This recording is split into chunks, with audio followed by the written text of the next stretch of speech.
Es la hora pico de la mañana en Charlotte, Carolina del Norte, y se produce una gran explosión en el concurrido aeropuerto. Las llamas traspasaban la cerca, todos corrían por sus vidas.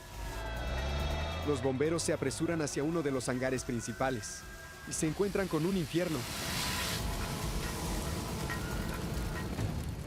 Nos dimos cuenta de que había sido un avión. Un vuelo local lleno de pasajeros se estrella contra el suelo poco después de despegar. Todos a bordo murieron. No entendíamos cómo había volado 9 veces sin ningún contratiempo. Los investigadores descubren una serie de fallos Bill, tengo una idea. y se dan cuenta de que los pasajeros de aviones pequeños han estado en peligro constante durante años.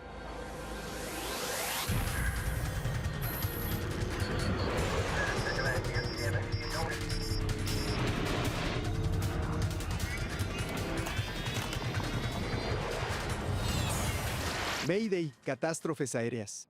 La siguiente historia es real y está basada en informes oficiales, transcripciones de la torre de control y de la grabadora de voces de cabina y declaraciones de testigos. Peso muerto. Es la mañana del 8 de enero del año 2003 en la ciudad de Charlotte del estado de Carolina del Norte.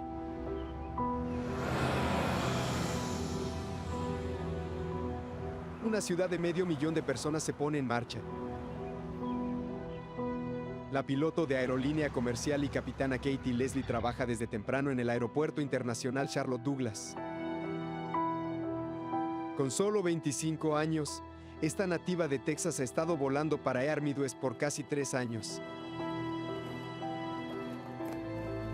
Es una de las capitanas más jóvenes de la aerolínea. Que tengas buen vuelo. Es una piloto de primer nivel que está construyendo su carrera en uno de los aeropuertos de mayor crecimiento en los Estados Unidos. Este aeropuerto es un importante centro doméstico para US Airways y realiza vuelos hacia la mayoría de las ciudades principales del este de los Estados Unidos. Air Midwest ofrece un servicio regional bajo el nombre de US Airways Express. Opera una flota de aviones Beechcraft 1900D, un modelo para 19 pasajeros diseñado para vuelos cortos que se convirtió en el caballo de batalla de la industria aeronáutica. Hoy la capitana Leslie está al mando de un 1900D en un vuelo de 30 minutos de duración al aeropuerto Greenville-Spartanburg en Greer, Carolina del Norte. Su copiloto es Jonathan Gibbs, de 27 años de edad. ¿Cómo dormiste anoche? Soñé que estaba en Miami. Atención, última llamada para el vuelo 5481 de Air Midwest a Greenville. Quienes vayan a abordar deben dirigirse a la puerta. Entre los pasajeros que vuelan a Greer esta mañana está Christiana Shepard, de 18 años.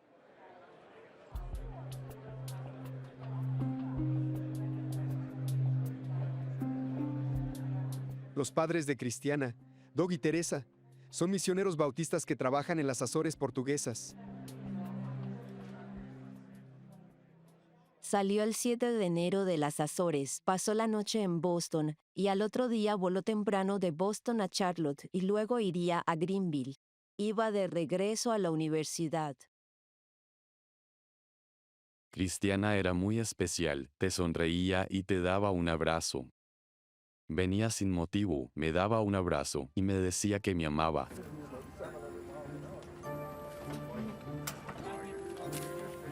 A las 8 de la mañana, Christiana aborda el vuelo.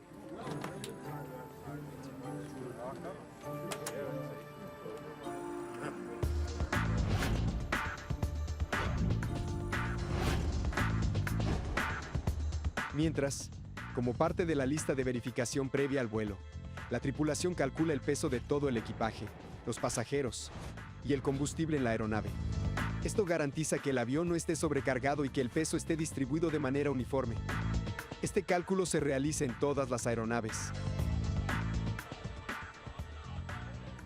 ¿Está a tope el avión? Hay 19 personas y aún no sé cuántas maletas. Está bien. Pero los maleteros mencionan que el equipaje que están cargando podría ser muy pesado. Maldición. Capitana, ¿cuántas debemos bajar? Lo estamos calculando.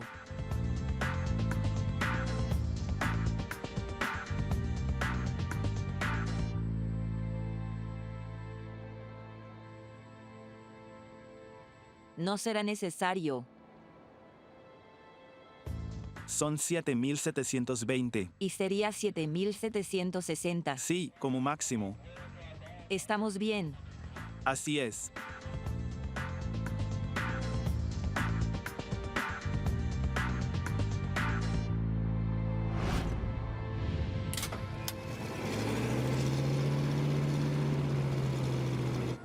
Bienvenidos al vuelo de US Airways hacia Greenville. Es un vuelo corto de tal vez 30 minutos de puerta a puerta, así que relájense y pronto estarán allí.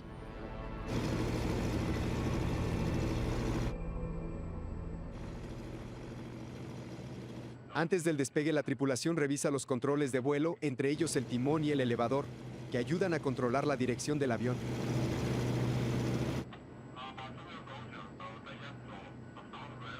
Controles correctos. Vuelo 5481, pista 1, 8 derecha. Rueden a posición y mantengan. La capitana Leslie está a minutos del despegue. En la pista de despegue frente a ellos hay un bombardier CRJ que está listo para despegar. Es hermoso, ¿verdad? Quisiera volarlo. Por la fuerte turbulencia del CRJ, la capitana Leslie debe mantener una distancia segura. El chorro del reactor nos dará de lleno. Vuelo 5481, giren rumbo 230, autorizados para despegar. Ajusta la potencia.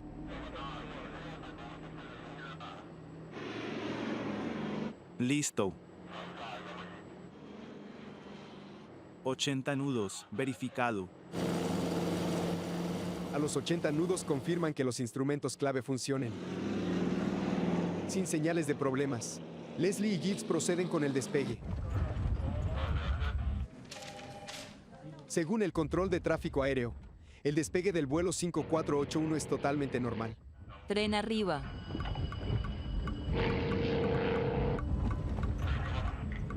¿Qué pasó? Pero sin previo aviso, la nariz del avión se eleva significativamente desde los 7 hasta los 54 grados. ¡Ayúdame! ¿Puedes? Eso intento. La tripulación lucha arduamente por bajar la nariz del avión. El flujo del aire sobre las alas crea sustentación, pero si la nariz se sigue elevando, el aire no fluirá correctamente sobre las alas. El avión perderá sustentación, entrará en pérdida y caerá del cielo. ¡Baja la nariz! Emergencia en el Aero Midwest 5481. Alerta en pista 18 derecha. La controladora del vuelo 5481 llama a los equipos de emergencia. ¡Por Dios! Ahora el avión está aproximadamente a 350 metros del suelo. Entra en pérdida. Da un giro hacia la izquierda y comienza a caer desde el cielo. La capitana Leslie tira de la columna de control con todas sus fuerzas. Si no consigue que el avión gane altura, se estrellará contra el suelo.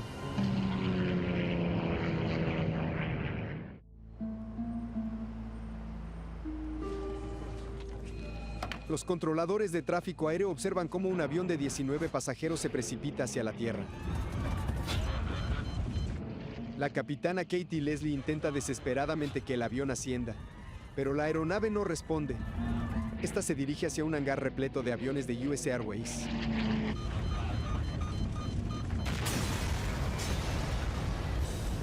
Antes de despegar, el vuelo llevaba casi 1000 kilogramos de combustible para aviones que es altamente inflamable.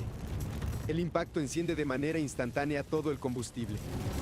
Y el fuego intenso amenaza con consumir el hangar por completo. Hay varios aviones y cientos de personas trabajando en el interior del lugar. Bomberos, Un avión se ha estrellado ¿dónde se estrelló? contra el hangar de US Airways y está en llamas. Es en el extremo sur de la pista 36 izquierda. Confirmo que un avión se estrelló y está en llamas. El jefe de bomberos de 38 años, Keith Rogers, recibe una llamada de código 10 camino al trabajo.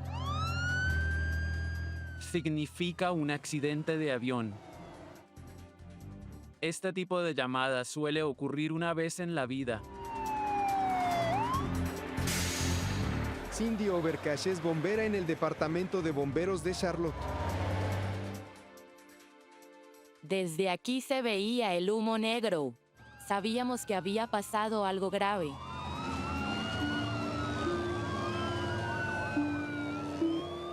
En el edificio adyacente, el director de ventas David Isola oye la explosión. Estaba en mi escritorio y escuché un estruendo muy fuerte. Luego un empleado vino y me dijo que un avión se había estrellado. Me subí a la camioneta y fui al lugar del hecho. Desde una distancia de 60 metros, Isola graba los primeros momentos de la tragedia.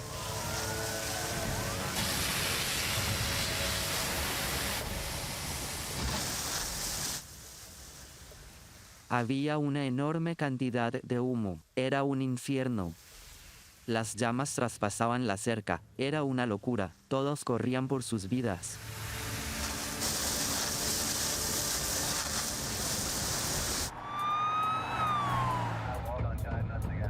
Cuando el jefe Keith Rogers llega al lugar, tiene que avanzar en contra de una multitud aterrorizada. Cuando llegué a la pista, la gente estaba saliendo del hangar. Corrían por delante de los autos y camiones de bomberos. Debíamos ser cuidadosos. Estaban evacuando el edificio a toda prisa porque sabían que esta vez no era un simulacro. Esto era real.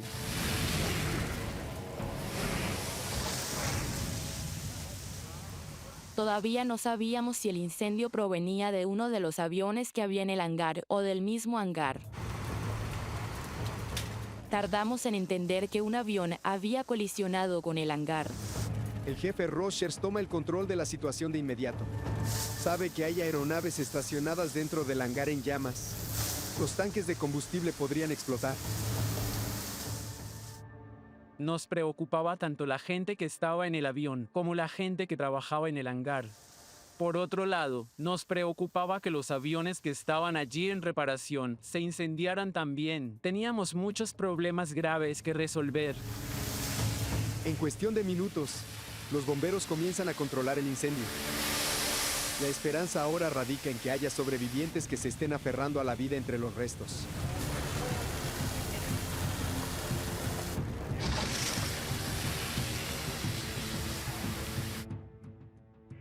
Todos esperábamos encontrar sobrevivientes.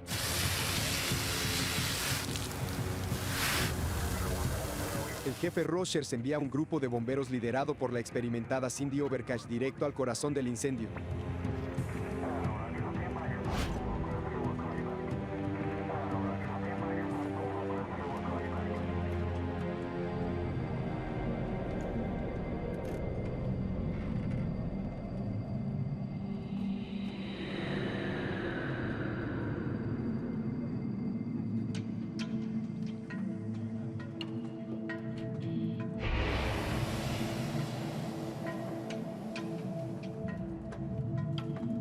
Cindy Overcash y dos miembros de su equipo avanzan entre los restos del accidente y van apagando cuidadosamente los focos de fuego que encuentran. Al caminar hacia el fuego y ver lo que creíamos que eran maniquíes de prueba, pensamos que un avión había explotado y los había expulsado.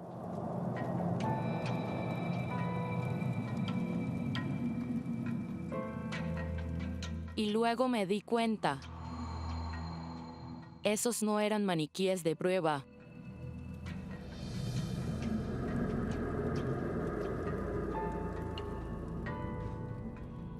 Tardaron unos minutos en entender la situación y quedó claro que no había sobrevivientes. No queda nada. Los 19 pasajeros, la capitana Leslie y el primer oficial Gibbs han fallecido. Esta mañana se produjo un accidente aéreo. Volaban 19 pasajeros y 2 tripulantes. No hay sobrevivientes. Nos gustaría no tener que enfrentar estas tragedias.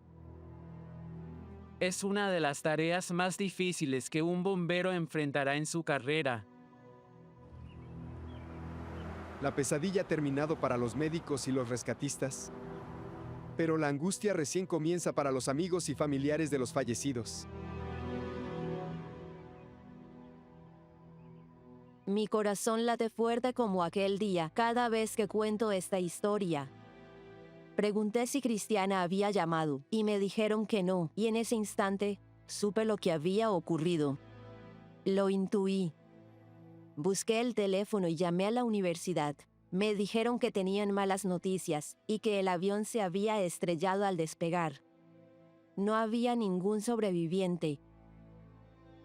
Supe que debía decirle a Doug que estaba en el garaje. Jamás se olvida. Estaba en el garaje reemplazando un tubo de luz cuando Teresa apareció en la entrada. ¿Cómo se lo decía? Nunca pensé que tendría que hacer algo así. Fue muy duro hacerlo. Y arruinar su vida.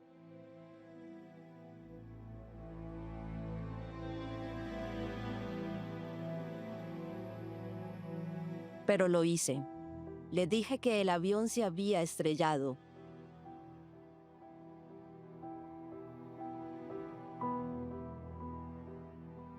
En ese instante, mi mundo se derrumbó. Ahora los Shepard y las familias de las otras 20 víctimas quieren entender qué provocó la muerte de sus seres queridos.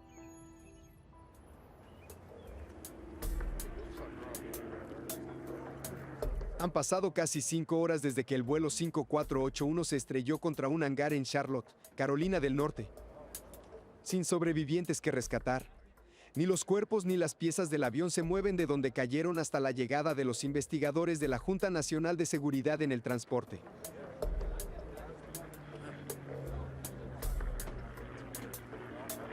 Los examinadores médicos marcan en rojo los restos humanos y los investigadores de la Junta Nacional de Seguridad en el Transporte marcan en amarillo los restos de metal. Su tarea es buscar pistas que les ayuden a averiguar qué ocurrió a bordo del vuelo 5481. La investigadora principal Lorenda Ward forma parte del equipo asignado a este caso. Esta es su primera experiencia como investigadora principal de un accidente. Pero el día de hoy no se siente muy bien. Me sentía mal.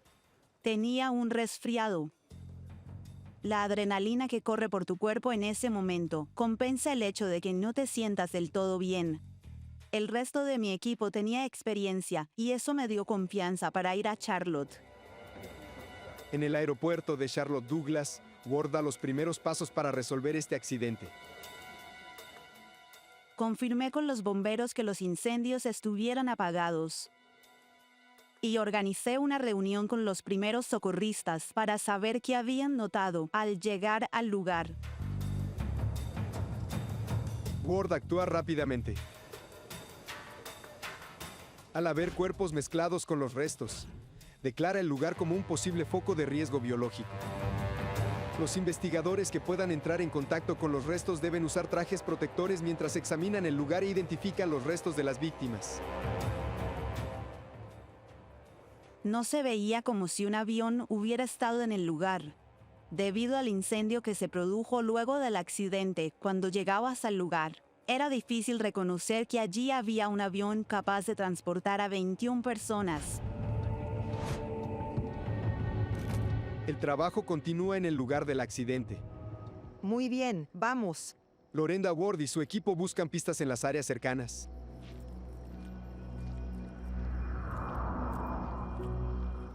Le pedimos al personal que se distribuyera en la pista donde despegó la tripulación del accidente para recoger cualquier objeto y evaluar su relevancia para la investigación. Las pistas deben estar libres de desechos. Incluso el objeto más pequeño puede convertirse en un proyectil mortal si impacta un avión durante el despegue. Hace 3 años, un avión Concorde pasó por encima de una tira de metal de 40 centímetros en una pista de París. El tanque de combustible se perforó y se incendió.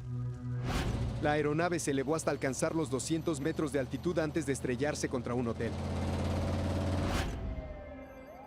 109 personas que estaban a bordo y 4 que se encontraban en tierra fallecieron.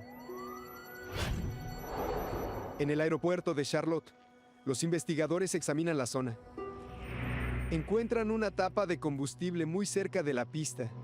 ¿Qué es eso? El motor lo succiona y se daña. Lo más importante sería el daño en el motor. El hallazgo plantea una posibilidad interesante.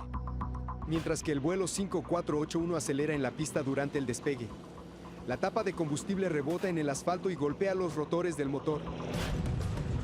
Esto provoca que el avión de la capitana Leslie se estrelle.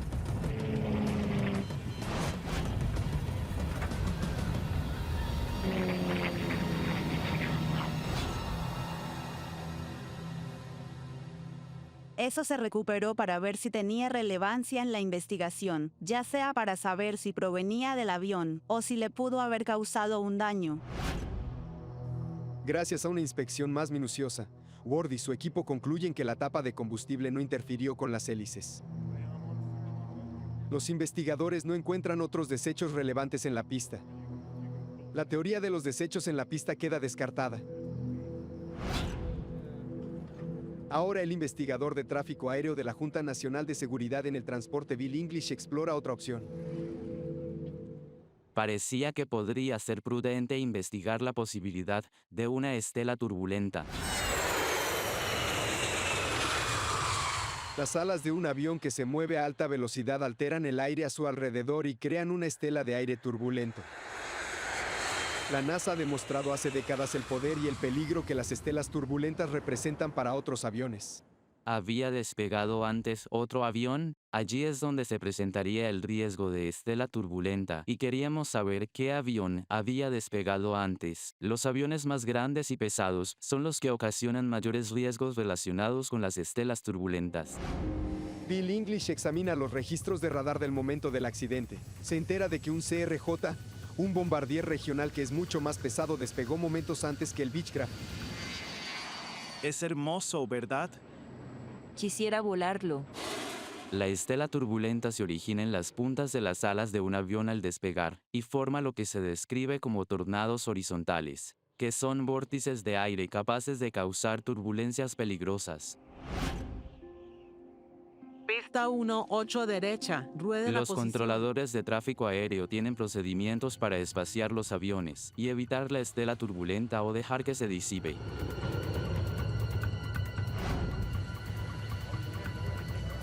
Un año antes, un avión de American Airlines que salía desde Nueva York se enfrentó a una fuerte estela turbulenta. El avión se estrelló en un barrio residencial. 260 personas a bordo del avión y 5 personas en tierra perdieron la vida. El chorro del reactor nos dará de lleno.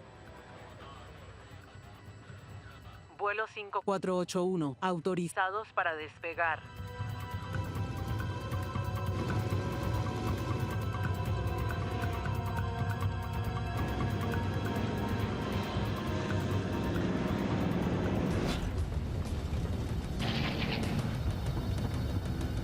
El investigador Bill English debe determinar si la estela turbulenta proveniente del CRJ fue la causa de la caída del vuelo 5481. Estudia la trayectoria del avión de la capitana Leslie y descubre que coincide con la de una aeronave que se está adentrando en una estela turbulenta. Un cabeceo hacia arriba no es inusual en una situación de estela turbulenta, por el cual la nariz del avión se eleva y la tripulación tiene problemas para poder corregir ese estado. English necesita saber qué tan cerca estuvo el avión de Air Midwest de la aeronave más grande. La torre de Charlotte tiene un sistema informático avanzado que rastrea el movimiento de los aviones mientras permanecen en tierra. El sistema le facilitó a Bill English la respuesta. El sistema se actualizaba rápidamente y nos permitió ver en qué parte de la pista despegó el avión regional en relación con el momento en el que el avión accidentado inició el rodaje.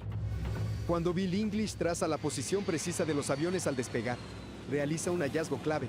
Aunque ambos aviones usaron la misma pista, sus trayectorias nunca se cruzaron. El avión regional comenzó su despegue mucho más adelante en la pista, en comparación con el avión accidentado. Por lo tanto, los ángulos de ascenso de ambos aviones no se cruzaron en ningún momento. El ángulo del Beechcraft era pronunciado. No había posibilidad de que se cruzara con la estela turbulenta del avión regional. Si el avión despegó y ascendió por encima del ángulo del avión anterior, quedaba claro que ese no podía ser un factor que influyera en esa situación. Se descarta la teoría de la estela turbulenta y el trabajo de Bill English ha terminado. Ahora depende de Ward y su equipo encontrar pistas entre los restos calcinados del avión.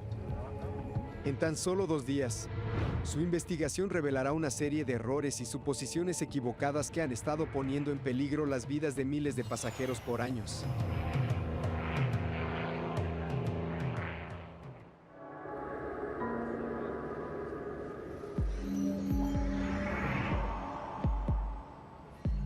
Pocas horas después del accidente, los investigadores encuentran la grabadora de voces de cabina y la grabadora de datos del vuelo 5481 de Air Midwest. Las grabadoras están diseñadas para soportar temperaturas de hasta 1100 grados Celsius. En este caso, partes de la grabadora de voces de cabina se habían derretido. Se fotografían y envían los dispositivos para su análisis. Luego, entre las toneladas de escombros en el suelo, los investigadores descubren los restos destrozados de los cables de control del elevador. Son esenciales para el control del vuelo porque conectan las columnas de control del piloto con el elevador, que es un panel aerodinámico que ayuda a los pilotos a ascender y descender. Los tensores aseguran que los cables se mantengan firmes. Los pilotos tiran de la columna para ascender. Los cables mueven el elevador hacia arriba y esto hace que la nariz del avión suba. Luego los pilotos empujan la columna para descender. Los cables mueven el elevador hacia abajo y esto hace que la nariz del avión caiga. Pero cuando los investigadores examinan los cables quemados y los tensores del avión de la capitana Leslie, notan que algo está mal. Tenían un aspecto raro. No se encontraban en su posición habitual. En este caso, uno estaba ajustado al máximo hacia afuera y el otro hacia adentro. Los pusimos a un lado para revisarlos después. Con los análisis en proceso, el investigador de la Junta Nacional de Seguridad en el Transporte, Steven Carbone, viaja a Huntington, Virginia. Entrevista a los mecánicos que trabajaron en el avión el día anterior al accidente. Sabíamos que acababa de salir de una revisión minuciosa de rutina. Y éramos conscientes de que estábamos evaluando la posibilidad de que algo de lo que se había hecho durante la revisión requiriera una investigación más detallada. Los cables necesitaban mantenimiento y lo asigné.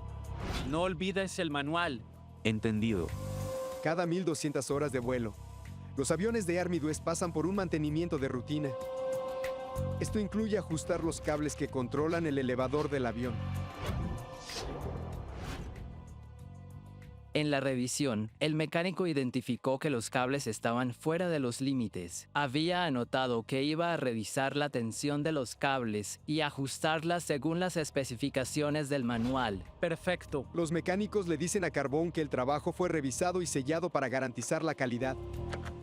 Creían que estaba ajustado correctamente.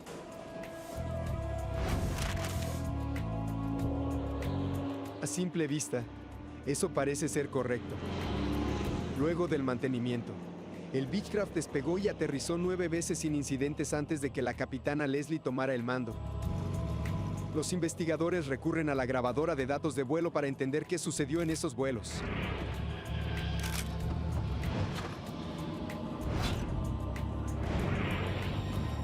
La grabadora de datos de vuelo almacena datos de numerosos vuelos, tanto antes como después de que se ajustaran los cables del avión. Durante esos vuelos, nadie había experimentado inconvenientes con el elevador.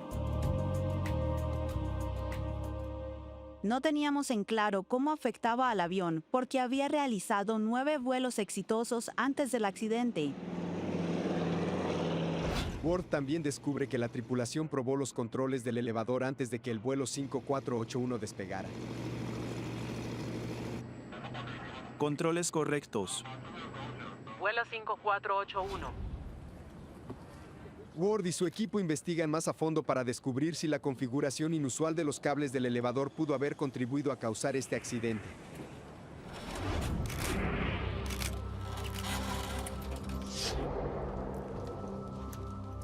Lo que descubren pone al descubierto la esencia de lo que salió mal. Por lo general, ambos tensores tienen casi la misma longitud. Pero en el avión de la capitana Leslie, un tensor es mucho más largo que el otro. Para establecer la tensión correcta de los cables, los mecánicos ajustan los tensores. Pero ajustar demasiado un tensor acorta los cables y reduce el rango de movimiento del control del elevador. El elevador está diseñado para que tenga la capacidad de inclinarse hasta 14 grados hacia abajo, pero en esta ocasión, la capacidad de descenso se ha visto limitada a solo 7 grados. El resultado es fatal.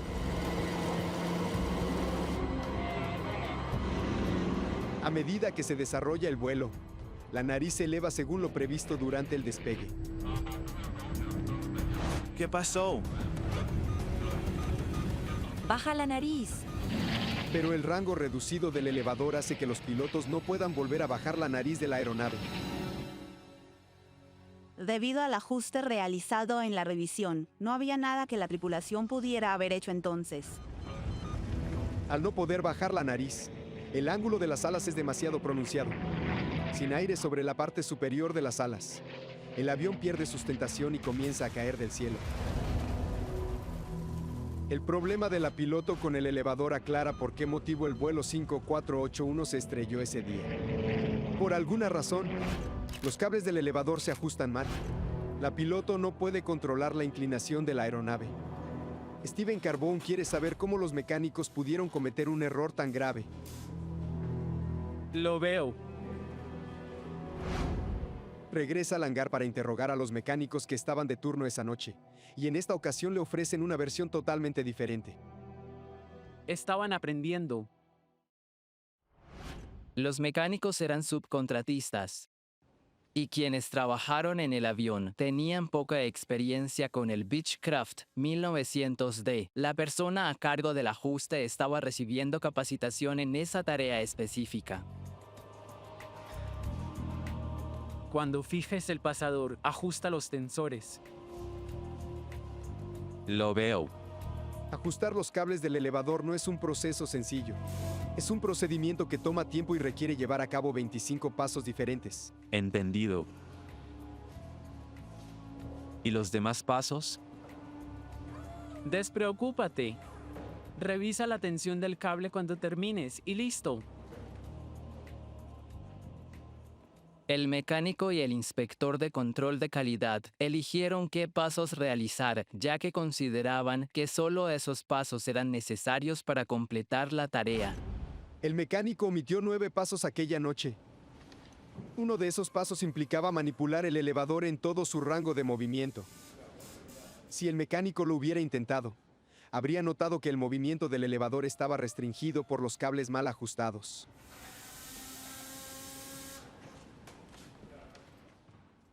Si hubieran seguido las instrucciones del manual, habrían detectado el problema. Pero había un inspector que supervisaba el trabajo. Carbone descubre que el inspector en realidad era quien les estaba enseñando a los mecánicos cómo realizar el trabajo. El inspector de control de calidad cumplía el rol de instructor.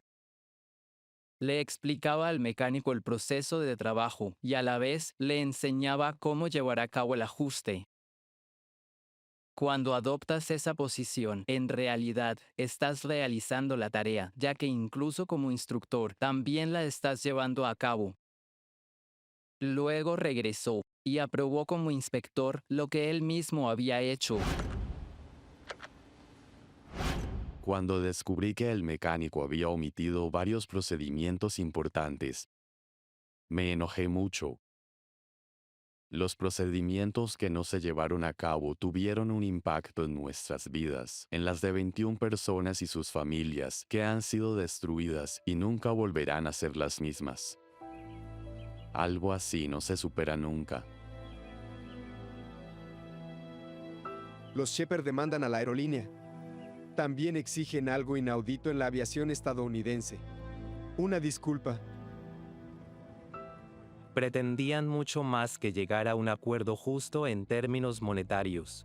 Tenían la necesidad de abordar todas aquellas cuestiones que humanizan y que le dan un rostro visible a las personas que son víctimas de estas tragedias.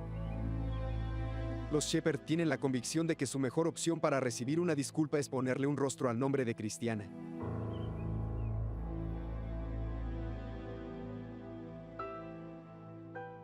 Tomamos esta foto y se la enviamos a todas las personas que estuvieron involucradas en el accidente y en la investigación, para que Cristiana no fuera solo un número.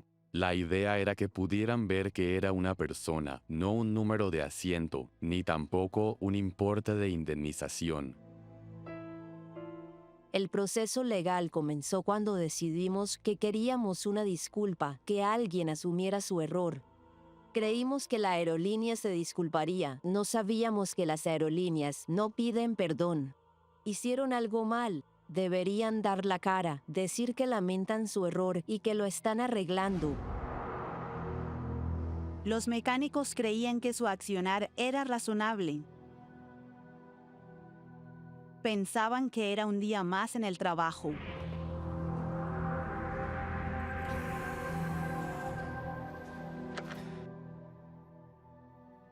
Luego, se enteraron de que 21 personas habían perdido la vida debido a su error involuntario. Aunque parece que Lorenda Ward y su equipo han hallado el problema, hay un aspecto que no termina de convencerlos.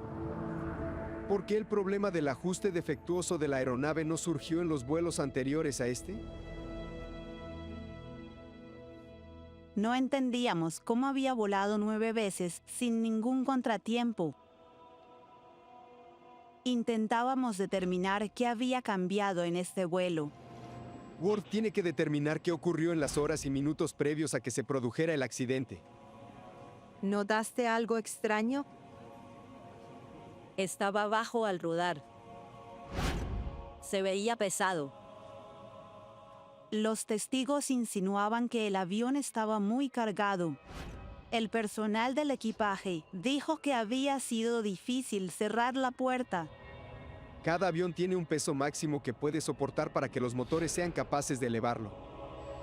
Antes de despegar, el piloto tiene que calcular todo el peso a bordo. ¿Está a tope? ¿Cuántas debemos bajar? Lo estamos calculando.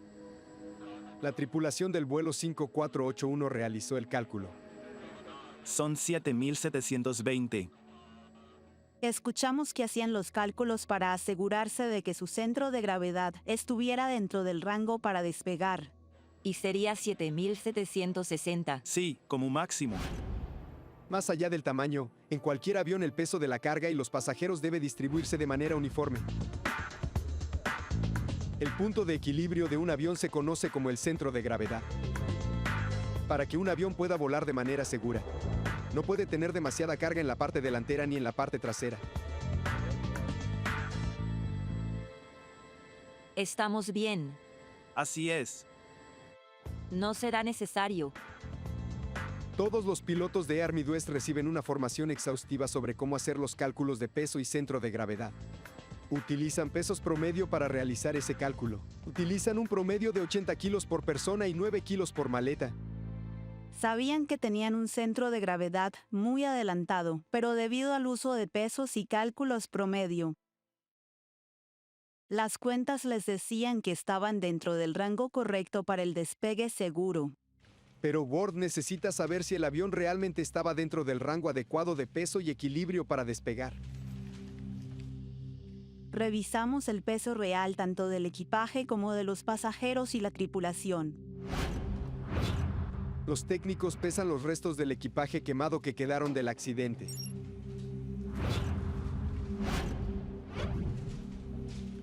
¿Mediría el último peso de su paciente? También obtienen el peso real de todos los pasajeros a bordo. 95. Gracias. Una vez que tiene a disposición todos los números, Ward descubre que el peso real y total del vuelo 5481 es de 8.020 kilos. Son unos 260 kilogramos por encima del peso máximo para el despegue.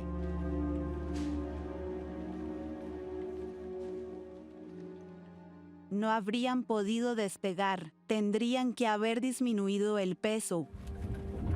Debido a que el peso de los pasajeros y el equipaje era más alto de lo esperado y que había una gran cantidad de maletas en la parte trasera, la aeronave estaba pesada de cola. Su centro de gravedad está ligeramente hacia atrás, pero no es un problema significativo hasta que los pilotos suben por completo el tren de aterrizaje. Tren arriba. Cuando el peso del tren de aterrizaje se fue hacia atrás, produjo un desequilibrio. ¿Qué pasó? Y determinó su suerte. Los esfuerzos de la piloto por recuperar el control de la aeronave son inútiles, y los controles defectuosos del elevador definen la situación.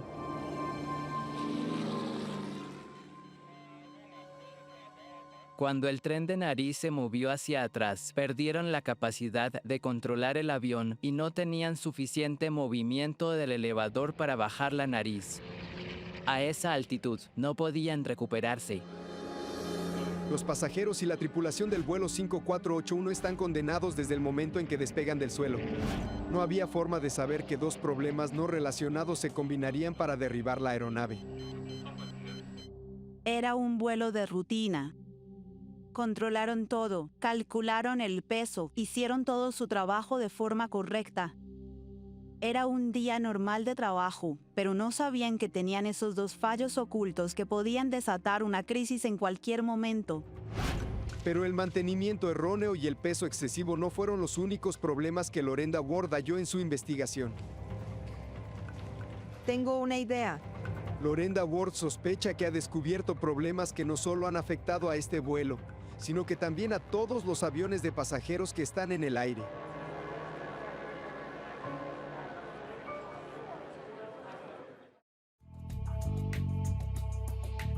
La Junta Nacional de Seguridad en el Transporte sostiene que cada accidente hace que volar sea más seguro. El vuelo 5481 no es la excepción. 14 meses después del accidente, la investigadora principal Lorenda Ward y su equipo presentan un informe detallado. Su intención es que los errores que mataron a las personas a bordo del vuelo 5481 no se repitan. Ward sugiere que la Administración Federal de Aviación revise el peso promedio de los pasajeros y el equipaje, ya que no se ha actualizado desde el año 1936. Debido a que las estadísticas sugieren que los estadounidenses y los adultos en general aumentan de peso año tras año, Ward duda sobre la exactitud de los promedios. Le sugerimos a la Administración Federal de Aviación que los empleados analizaran las operaciones tanto en verano como en invierno, para saber qué tan preciso es el peso promedio respecto del peso de los pasajeros reales. Después de realizar una encuesta, la Administración Federal de Aviación llega a una conclusión impactante. A diferencia de lo que estaba establecido, el peso promedio de los pasajeros adultos estadounidenses es de 88 kilogramos en vez de 80. También descubre que se estaba subestimando el peso promedio del equipaje de mano y en realidad pesa unos 2 kilogramos más por bolso. Era necesario actualizar los pesos promedio. Si el 8 de enero del año 2013 hubieran considerado estos pesos promedio actualizados, el vuelo 5481 no habría podido efectuar su despegue. La capitana Leslie tendría que haber retirado equipaje y pasajeros. Son 7,720.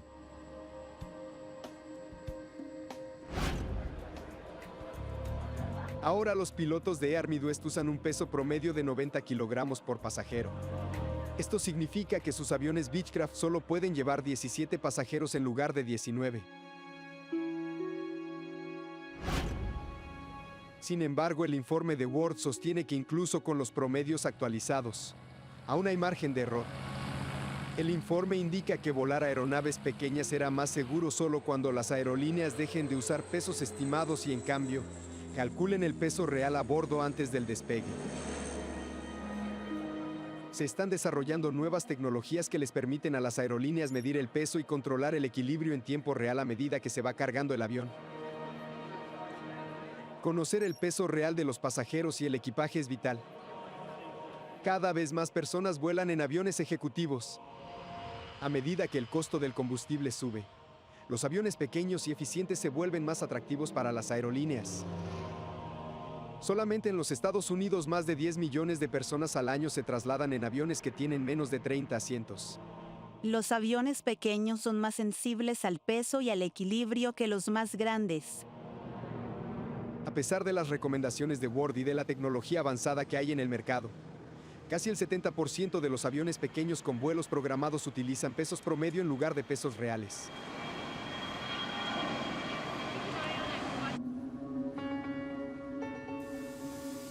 Para Doug y Teresa Shepard, todavía existe otro riesgo que amenaza con aparecer de nuevo. La subcontratación podría ser una gran ventaja si se regulara de manera activa. Con el manejo actual, inevitablemente los errores seguirán ocurriendo. ¿Y los demás pasos? Despreocúpate. Revisa la tensión del cable cuando termines y listo. En su informe, Ward declara que todas las aerolíneas deben brindar supervisión directa para garantizar que incluso el trabajo que realicen los subcontratistas se haga de forma correcta. Esta investigación fue única porque era mi primer caso como líder. En mi opinión, esta investigación fue de gran importancia para la industria, ya que surgieron 22 recomendaciones de seguridad de la simple investigación de un accidente. Para Doug y Teresa Shepard, estas recomendaciones han llegado demasiado tarde. Sin embargo, tras una extensa batalla legal, EAR Midwest ofreció una disculpa formal extraordinaria por los errores que le costaron la vida a Christiana Shepard de 18 años de edad.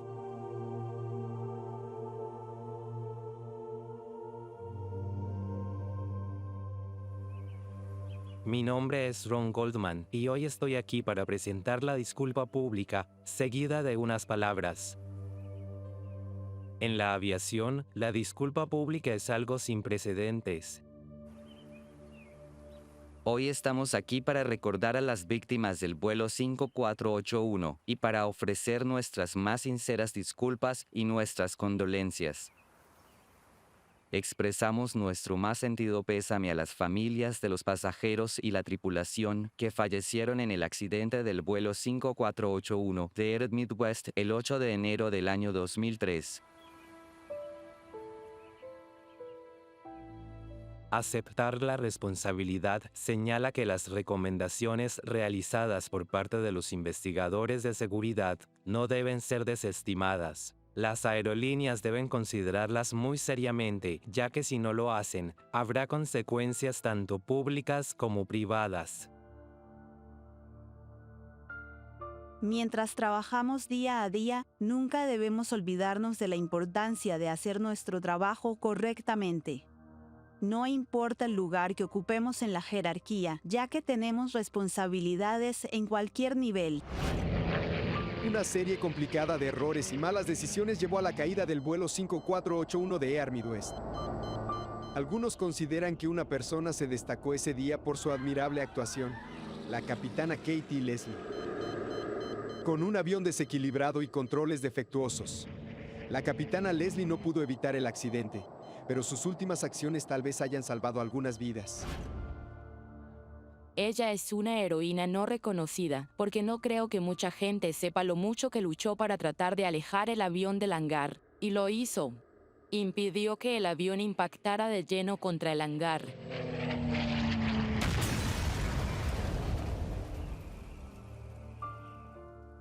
Y sin duda evitó la muerte de más personas ese día. La bombera Cindy Overcash fue quien encontró el cuerpo de la capitana Katie Leslie entre los restos del accidente. Overcash sigue sintiendo una conexión especial con la joven piloto hasta el día de hoy. Sentí una conexión. No sé por qué. Quizás sea tan simple como que la encontré y estuve allí cuando se fue de este mundo, pero estuve pensando mucho en ella.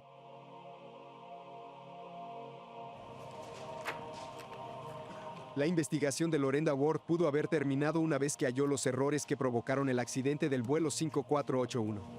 Pero al profundizar en la investigación, logró que volar fuera más seguro para millones de personas.